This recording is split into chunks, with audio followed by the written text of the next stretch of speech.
ప్రతి సినిమా ప్రారంభంలో పొగ తాగడం ఆరోగ్యానికి హానికరమనే హెచ్చరిక వినిపిస్తూనే ఉంటుంది. సినిమాలో హీరోల్ని చూసి యువత అందుకు బానిసవుతున్నారని ఇలా చెబుతుంటారు. అయితే ఒకసారి ఈ ధూమపానానికి అలవాటు పడితే మానడం చాలా కష్టం. ఎవరు చెప్పినా ఈ అలవాటు మార్చుకోలేరు. అదే రీతిన సూపర్ స్టార్ మహేష్ యవ్వనంలో ఉండేవారు. రోజుకు 1 కాదు 2 కాదు ప్యాక్ మొత్తం కాల్చేవారు. చైన్ స్మోకర్గా కూడా పేరు వచ్చింది. అలా తాగొద్దని తండ్రి కృష్ణ చెప్పినా ప్రిన్స్ వినలేదు. ఈ విషయాన్ని మహేష్ స్వయంగా చెప్పారు. ఆ చెడు అలవాటు మారడానికి ప్రధాన కారణం నమ్రత అని తెలిసింది. ఇప్పుడు సూపర్ స్టార్ సిగరెట్ జోలికి వెళ్లడం లేదు. అంతలా తను నమ్రత మార్చిందని, కస్టడీ కౌన్సిలింగ్ ఇచ్చిందని మహేష్ రీసెంట్గా వెల్లడించారు.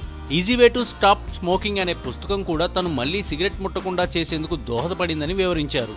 ప్రతి ఒక్కరి జీవితంలో ఓ ప్రత్యేకమైన వ్యక్తి ఉంటారు. వారి కోసం ఏ పని చేయడానికైనా వెనుకాడరు.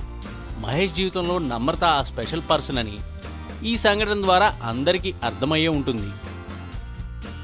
ఈ వీడియోపై మీ విలువైన కామెంట్స్ ని మాతో షేర్ చేసుకోండి. అండ్ ఇంకో విషయం, సబ్స్క్రైబ్ చేయడం మర్చిపోకండి.